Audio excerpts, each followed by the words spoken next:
Assalamu alaikum. I am Romana Yasmin. Let's start our physics class.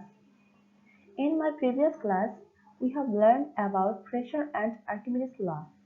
Now in this class, we will know about rotation and immersion of a body, Pascal's law and its application. Chapter 5.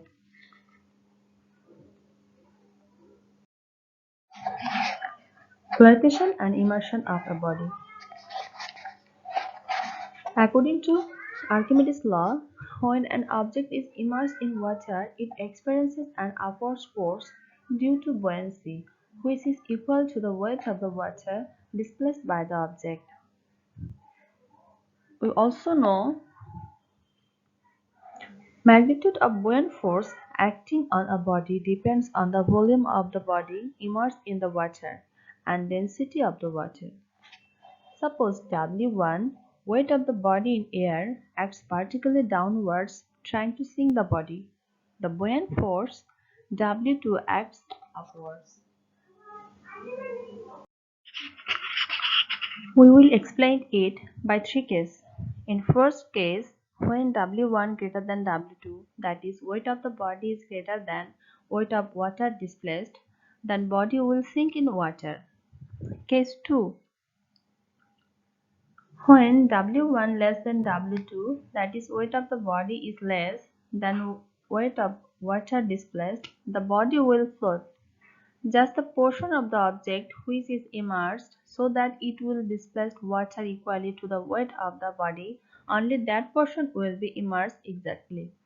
The remaining part will not be immersed in water.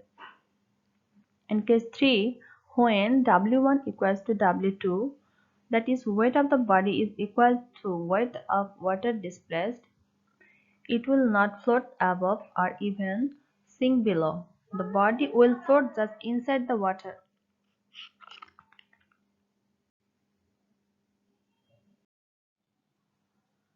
Pascal's law. The principles of Pascal's law is if pressure is applied on a liquid or a gas enclosed in a container from outside, then this pressure is transmitted equally and acts perpendicularly on the surface of the container in contact with the liquid or gas. Here is a confined liquid. In it there is few hole here, but this hole initially covered by something so that it is confined, right? Here is a piston. When we apply force to the liquid through this piston, you will see this water will spread out. And you will also see that the distances how far the water is spread out is same in all directions. So it is sure that pressure in every point is the same of the liquid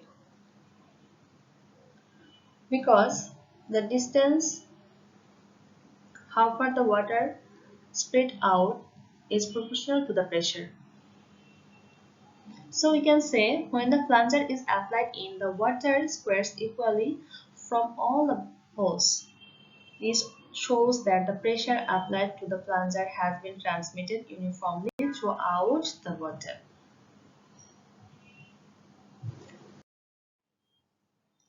Application of Pascal's law. You must hear about hydraulic machine. Hydraulic machines are machinery and tools that use liquid fluid power to do simple work. According to Pascal's law, the pressure applied to an enclosed incompressible liquid is transmitted every part of the liquid. Here there is a model of simple hydraulics that uses the principles. It is a U-shaped tube which has two arms and they are closed by two leak-proof pistons. Here, two arms has different cross-sectional area.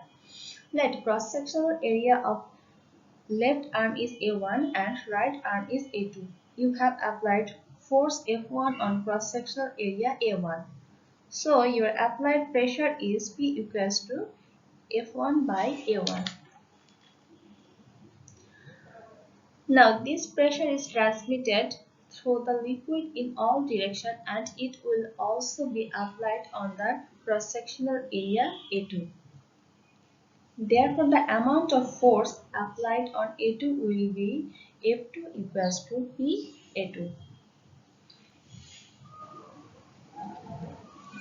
So, F2 equals to F1 into A2 by A1 because here pressure is same in all points of the liquid. So, we get a large force because here the cross-sectional area A2 is larger so that we can lift the current.